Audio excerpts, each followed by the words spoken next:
Good evening, ladies and gentlemen. Welcome to Yankee Stadium.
Ladies and gentlemen, here are the lineups.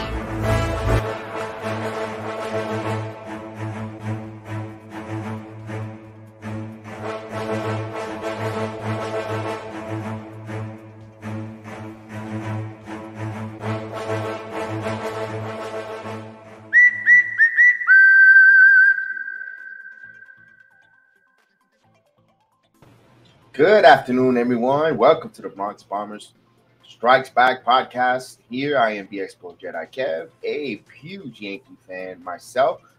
It is the Memorial Day weekend here for our Bronx Bombers. Like I said, if you watch me along with my program, we like to take the temperature of where this New York Yankees team for and where we think they're heading. They always say Memorial Day is when you're able to see what direction your team is. And for our pleasantly surprised, I don't think when the beginning of the season, you ask any Yankee fan that this New York Yankee team was going to be leading the American League in wins, and they tell you they knew that, they must have been crazy, because everybody loved Toronto. Everyone loved everyone but the Yankees. They had Yankees actually fourth place in the American League East. As today, the 30th day of May, 2022, the New York Yankees sit at 33-15 on top of the American League East, and the best American League record of 33-15. They just got a two-game split, 4-game 2-2 with the Tampa Bay Rays down in Tampa. They won the first two games in some good fashion, and the last two games, a couple of pitching duels. The offense sputtered a little frustrating because Garrett Cole pitched a phenomenal game on Saturday afternoon, and to see the Rays just take it out of the jaws of defeat. The bullpen having some issues. We all know injuries has been now starting to plague the New York Yankees. Of course, first we saw Gallo away, although for some people says, is that really a bad thing? But nevertheless, Gallo's on the IL. We saw the loss of Chad Green is up for the season. He's going to get surgery, Tommy John surgery. He's done. Man, a kid who was about to enter his free agency this year. All the best speedy recovery to you, Chad Green, because regardless if you thought he was struggling this year, he was still a good reliever for the Yankees, fourth and foremost. And it sucks to see him getting injured. Hope he gets speedy recovery, man, and come back better than ever, Chad Green. We also see Aldis Chapman with his hamstring issues. He's on the injured IL as well, injured reserve. Let's see. His velocity wasn't in the upper 90s. It was mid 90s, not that upper, triple digit mark for Chapman. Although and believe it or not, he's actually has statistically having a pretty good season, despite the fact when he pitches, we hold our breaths. Chapman is 5th in the American League with 9 saves. So for us to be worried about him, hopefully we all know he's not returning back at the end of next season. He's a free agent at $18 million a year, I believe. He will not be retained. He will be pitching elsewhere, if you ask me. But he's on our team. It could only help his stock. I always say when players are ready to go in their free agency, they tend to take their concentration to another level because, of course, they want to make this. They want to make this contract. And they're all talented. But let's go a little bit over with some statistic with the Yankees. First and foremost, I like to always take the temperature when we look at their pitching staff. The most pleasantly surprised move that no one thought that they were going to be they were going to be okay, but not this great. We didn't see a lot of pleasant surprises. The Yankees as a whole, as a team, they ranked the third best pitching staff in all of Major League Baseball. They with a 2.95 ERA. They have 6 shutouts as a collective unit. They're 5th in saves as a unit. They're tied for 3rd with shutouts in all of Major League Baseball. They're 2nd in Major League Baseball in whips and 3rd in strikeouts. You were telling me they knew this. I will say, give me 6 numbers. And let's give me 6 numbers for the Powerball. And I'm going to take you to Borgata, and we're going to try to let it roll on red or green, black or red going forward, because no one expect that. There was thoughts of people saying that, oh my God, Cole, he especially when Cole's first 2 starts of the season, it was remember short spring training. Everyone was like, what a waste of a signing, $36 million. Oh my God, here we go. The sky was falling, and we got to relax a little bit. Even myself, I'm not gonna say that I saw them being this great, this good. No way. I personally, to be honest with you, I saw them around what Toronto Blue Jays are. Toronto Blue Jays are like 27-20. I thought the Yankees would be 5-6 games over 500. There, when they're going to give you some frustrated series, you're like, I can't believe it. And then they're going to beat some guys. But it also helped the schedule, helped them as well. They played a lot of Toronto, Baltimore, and White Sox, who are a 500 team. But although they took care of the business in front of them, that's one thing last season they didn't do. Remember, they lost that. I think it was around Memorial Weekend. They lost that. They got swept in Detroit. And it wasn't a good taste. But all in all, I'm happy. I'm excited for what this team is doing, where they're going forward.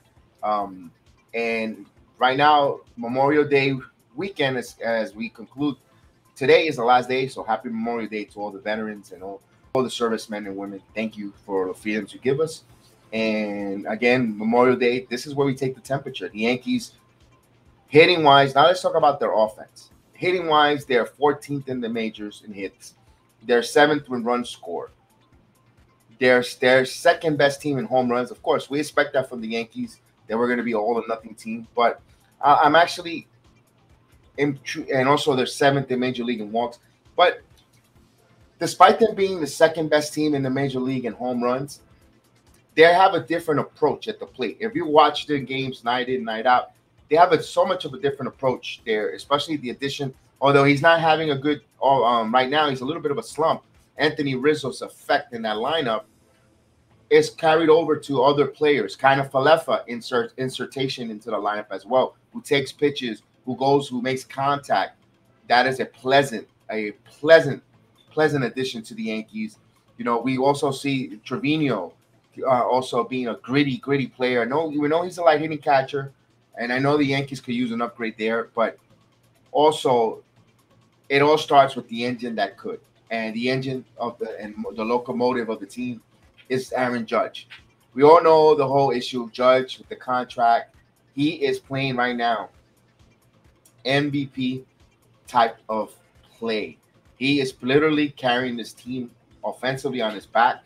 Now, with Aaron Judge, we knew the talent is there. We knew the hits were there. They're going to need others to help him. Judge is number one in all. He's phenomenal. And now we need other guys to help him, and we're gonna get him on the move. We'll get him going. We'll get him some help.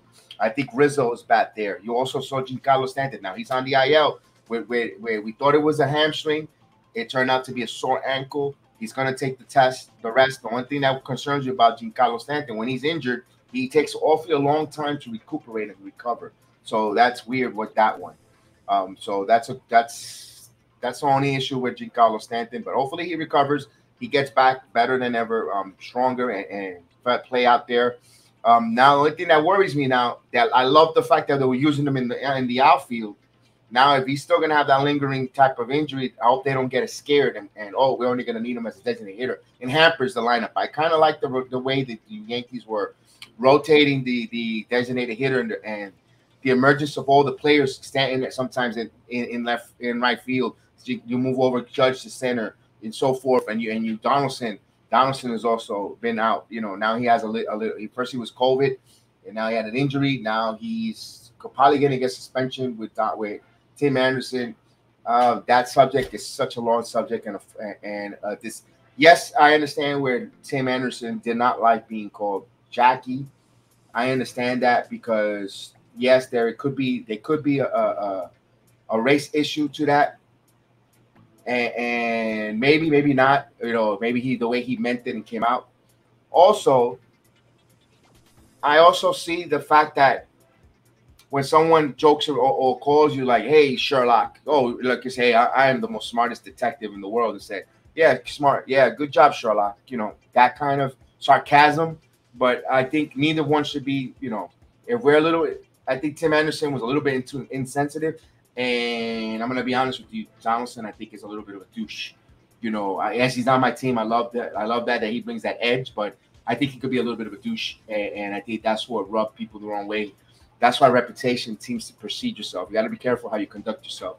And, you know, you don't get the benefit of the doubt in this case, Donaldson, because you are a douche. You know, and I hate to say that, you know, but that's what happened, and so we'll move on from the Tim Anderson. But Donaldson, hopefully he comes back around. I like what the Yankees are doing with their lineup. We got issues though. We got a little bit of issues. The left fielder Joey Gallo continues to struggle here in New York. He keeps struggling. He's not hitting. Kyle Higashioka, if you all hear me, know me, and I do all the different streams, I always say he stinks. I never liked the Kyle Higashioka. I think he stinks. I'm not a big fan of Kyle. Also, hopefully they upgrade in catcher. I think, you know, Trevino is really good, but you still need that backup. We'll see how that goes there if the Yankees in trading deadline. Cashman's going to make some moves. Now, the one thing that I haven't spoke about, we're talking about the offense here. The Yankees, I think, is going to need a left fielder. They need a left fielder. Or because I don't know how long they could continue with Hicks.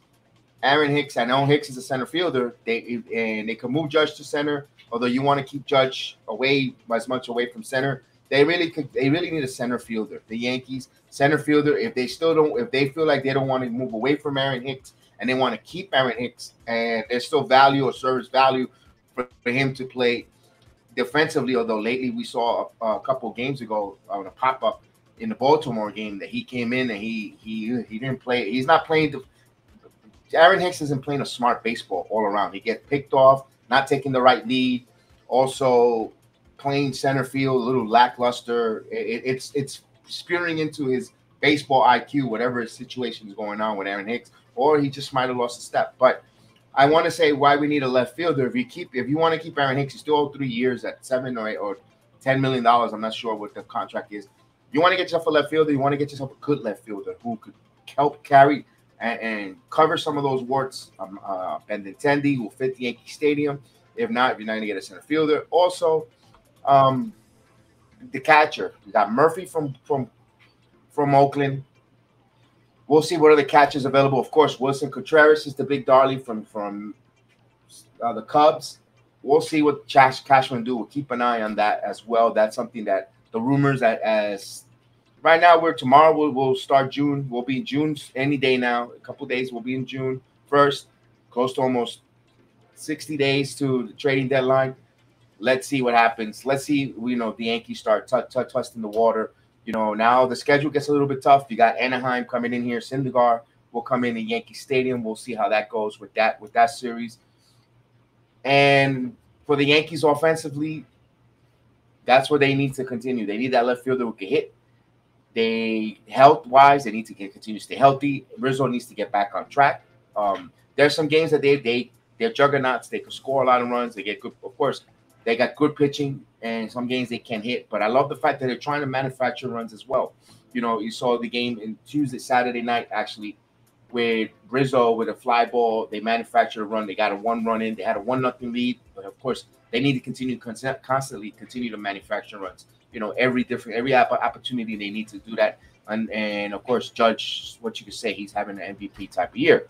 Now, one player that no one thought about, and if you want to ask yourself, man, no one saw this coming. You saw a glimpse of it, but you didn't think he was going to be this impressive and extremely impressive was Nestor Cortez. Nestor Cortez, I'm going to tell you, no one's seen Nestor Cortez the way he has developed currently now. You can say, oh, it was just a sample size. Nonsense.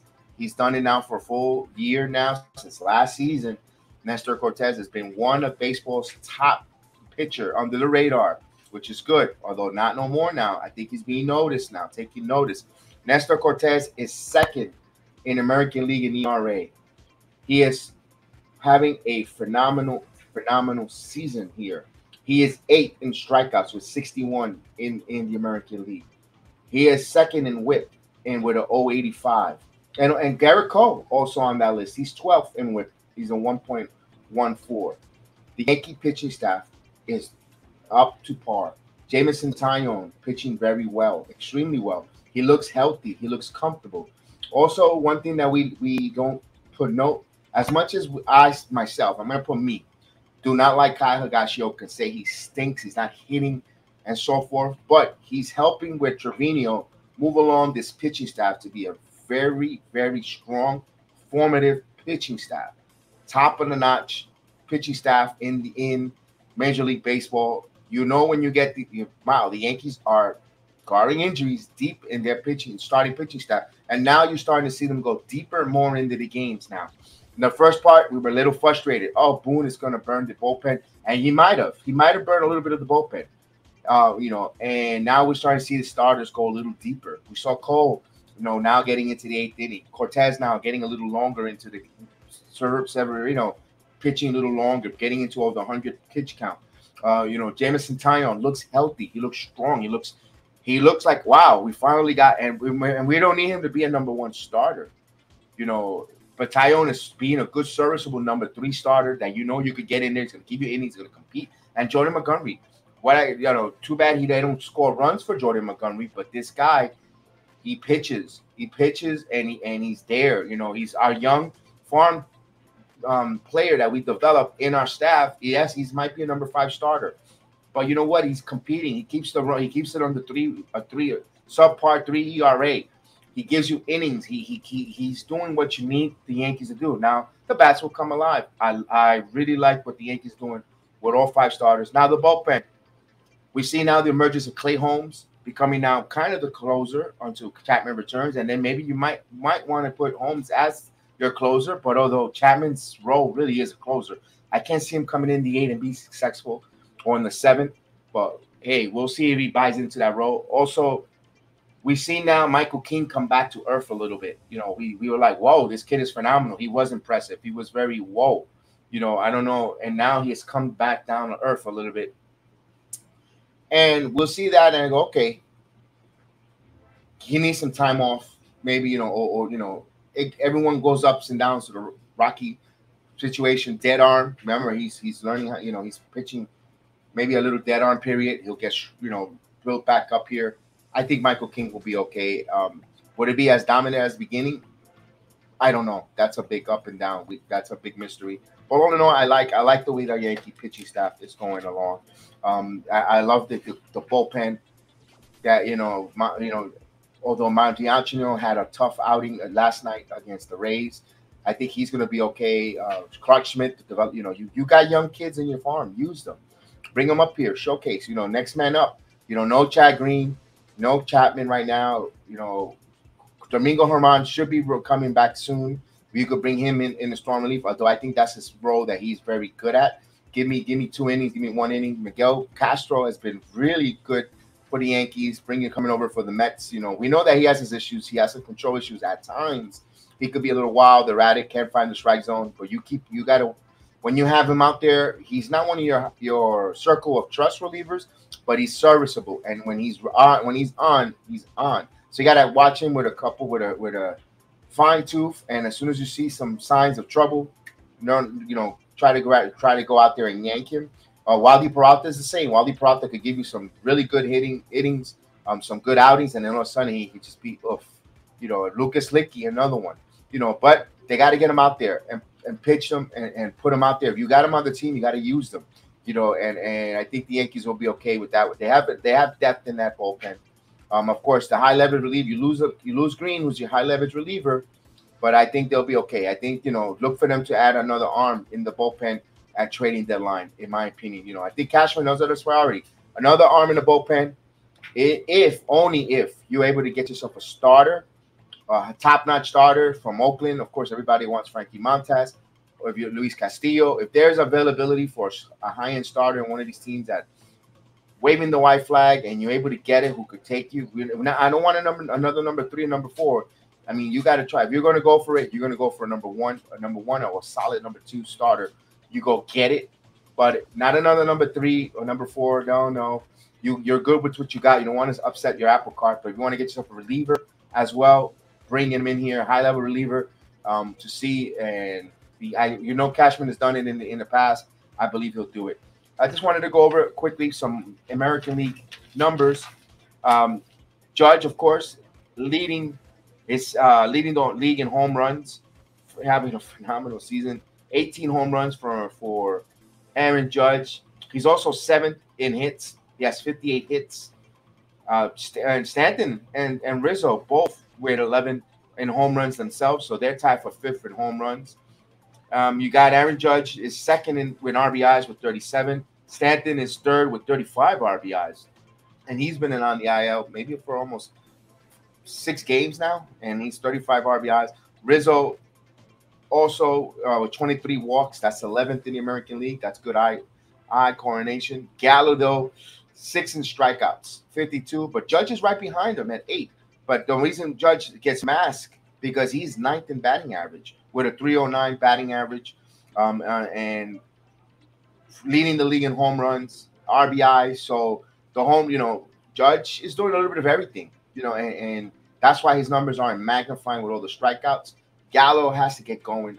I personally think I don't see Gallo making it past the trading deadline in New York. I just don't. This is not just his town. This is not his town. He's a small market team player. And hopefully he helps the small market team if he does go there. Then we have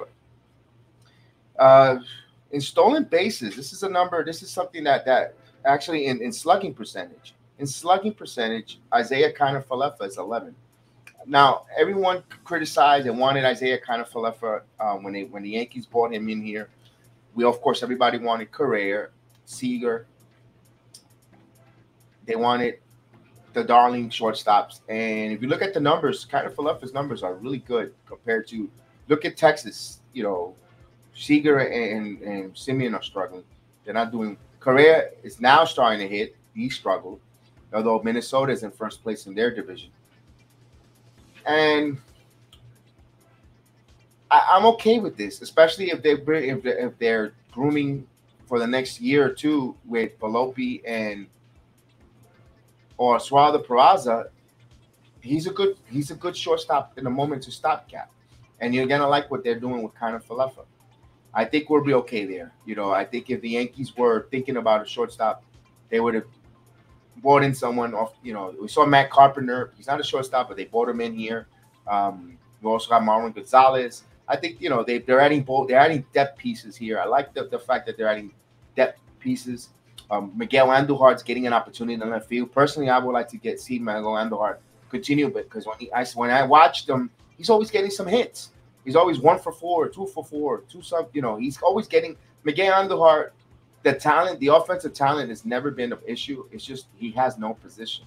He is a player who's not a real good defender, or who doesn't have a position on this Yankee team. That's a good bargaining chip, a good chip to try to trade away. You could get something, because he and of course, if he's hitting in the up here, I think, and he's a good hitter, I think he's going to be valuable chip to move.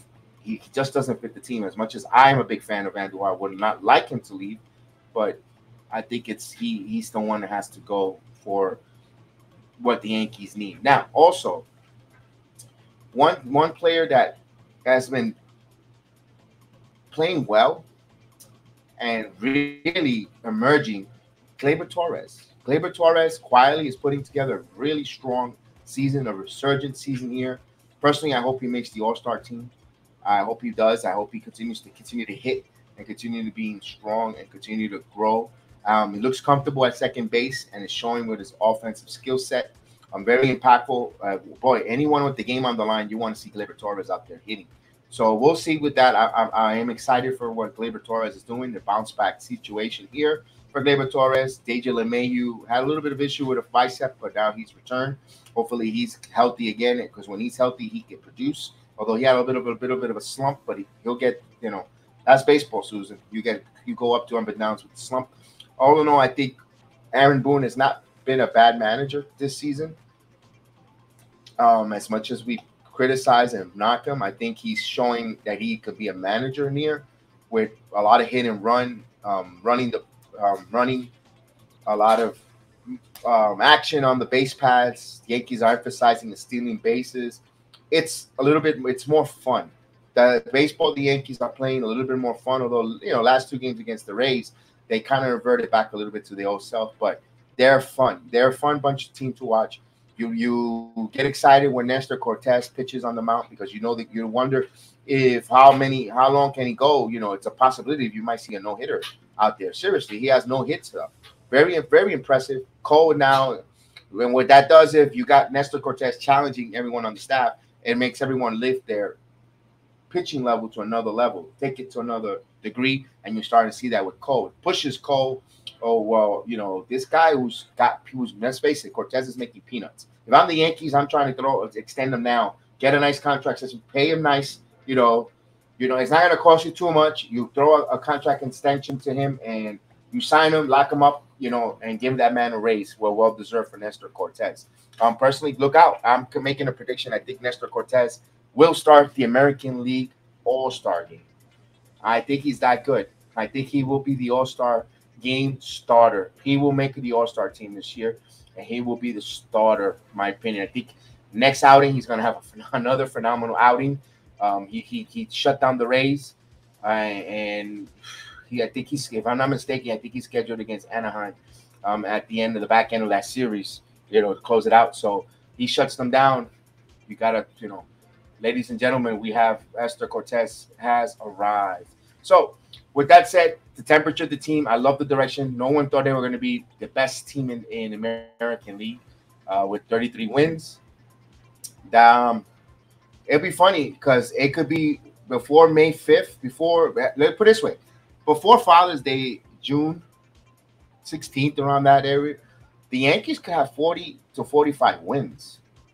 Just think about that, 40 to 45 wins. That's remarkable. But let's crawl before we learn how to walk with the Yankees. It's one pitch, 1 inning, 1 game at a time.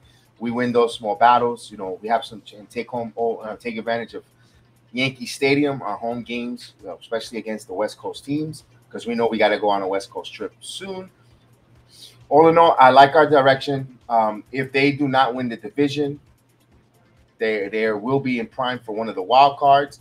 But right now, if you're a Yankee fan, you don't want to hear that. You're in the lead of this division. You want to continue holding on to the division, and it all depends on the health of number 99. And if Stanton returns back healthy, everyone else around him. Gleyber Torres emergence. If Gleyber Torres continues to grow and return back to form to the all-star caliber player that we've seen in his first 2 seasons with the Yankees, they're gonna have very good issues, very good problems coming forward when everyone starts getting healthy. Now, tough decisions there, trades when they bring in by trading deadline. This team might be not totally, but different in the corner, and especially in the catcher and the left fielder. I don't think they don't need for a shortstop anymore. I think Kalina Falefa shown that he could do and play the par, and I think the Yankees are going to be in good shape. I will have another pulse of the temperature soon, in about another. We're going to do this every 15 days. We'll do a pulse and a temperature of the Yankees, the roster. So tune in with that. And also remember, I do all the watch-alongs, the New York Yankees watch-along and the play-by-play. We do all the, especially those annoying Friday night games on Amazon, that those that are in the New York metropolitan area that cannot see it, come watch it along with us. We'll break it down with you, and we have a chat full of folks. Yeah, we have the Cap, Michael Costanza Caputo, on with us, and he's a riot on the watch along. We have fun there. The chat is very interacting, and we all celebrate and we cheer when these Yankees hit the home run and they take the lead and they come back. And it's been a fun season. We took a little bit of a hiatus due to the major hockey playoffs, so we're in the midst of the hockey playoff Stanley Cup. We're calling those games. It's been fun, and we hope that you join us. Check us out, the BA Sports Jedi Network.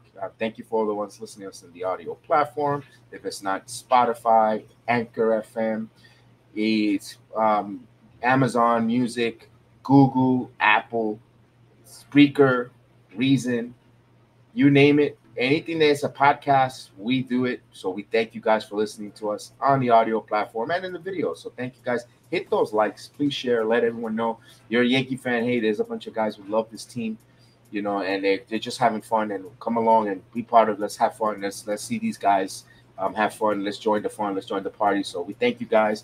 Enjoy your Memorial Day weekend here. May the sports be with you, and may the Bombers always be with you. We'll see you next time. Good evening, ladies and gentlemen. Welcome to Yankee Stadium.